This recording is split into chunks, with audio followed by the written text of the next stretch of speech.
Madame, monsieur, il y a en France 70 millions de cartes bancaires en circulation.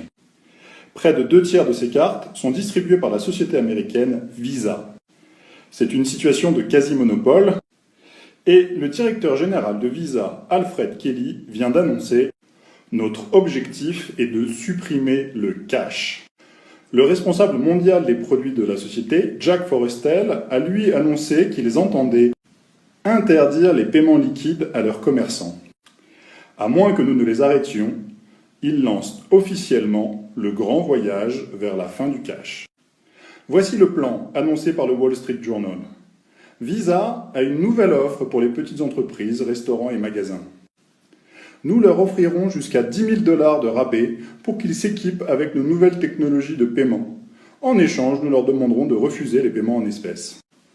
Et M. Forrestel ajoute « Pour nous, ce n'est réellement qu'une première salve. » Entendez, cela arrive aujourd'hui aux États-Unis et demain en France. Mais que vient faire une société privée là-dedans, me direz-vous? Lorsque vous payez par carte, Visa prélève 2% du montant de la transaction. Or, pour les achats courants, plus d'un paiement sur 2 se fait encore en argent liquide en Europe.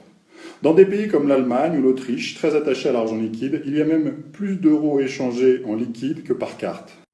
En Inde, l'activité de Visa a bondi de 75% instantanément lorsque le gouvernement a retiré de la circulation la presque totalité des billets. Et tout cela sans générer de révolte. Le plan se déroule comme prévu. Imaginez la manne financière de la fin de l'argent liquide en France et en Europe pour une société comme Visa. Et pourtant, vos pièces et vos billets ont ce que l'on appelle un cours légal. Personne n'a le droit de les refuser en Europe. La monnaie est un instrument de souveraineté. C'est à l'État et au peuple de décider de la forme de leur monnaie. Mais certainement pas à une société privée qui augmente considérablement ses profits grâce à la fin de l'argent liquide. Mais Visa est le complice parfait pour le hold-up du siècle. Cette annonce du directeur général de Visa suit de quelques mois la publication d'un rapport du Fonds monétaire international. Et voilà ce que vous pouvez lire dans ce rapport. Il semble préférable que la fin des paiements en liquide vienne du secteur privé et non du secteur public. D'un côté, il s'agit simplement de vendre plus facilement un café, alors que de l'autre, il s'agit d'un choix politique contestable avec des arguments valides. Parmi les arguments valides, le rapport souligne les risques d'une société sans cash en cas de panne ou attaque informatique, ou même en cas de cyberguerre. Le rapport insiste d'ailleurs, dans tous les cas, la tentation d'imposer par décret la fin de l'argent liquide est à proscrire tant la population y est attachée. On ne saurait être plus clair, l'État ne peut pas supprimer lui-même l'argent liquide, il faut que cela passe par le secteur privé. Peu importe les risques gigantesques, peu importe que la population soit contre tant qu'on ne le crie pas sur les toits.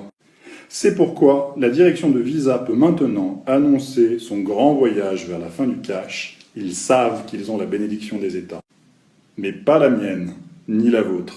Il y a là une transgression énorme. La monnaie européenne a cours légal, c'est-à-dire que légalement, un marchand n'a pas le droit de refuser un paiement en euros, qu'il soit par carte ou en liquide.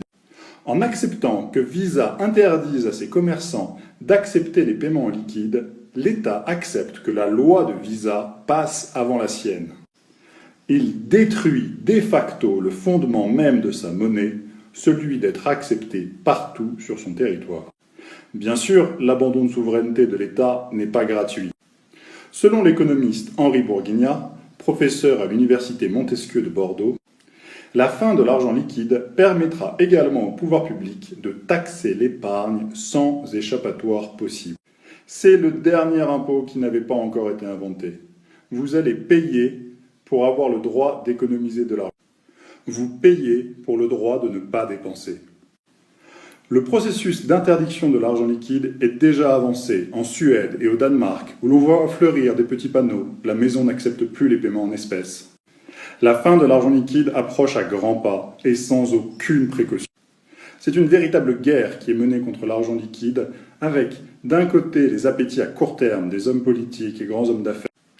Bill Gates, Mario Draghi, Christine Lagarde, William White de l'OCDE, Blythe Masters de JP Morgan ont préparé la fin de l'argent liquide au dernier forum économique mondial de Davos. Mais de l'autre côté, qui défendra la vision prudente et de long terme des populations? L'État faillit à sa tâche et c'est à nous de nous élever contre cette folie.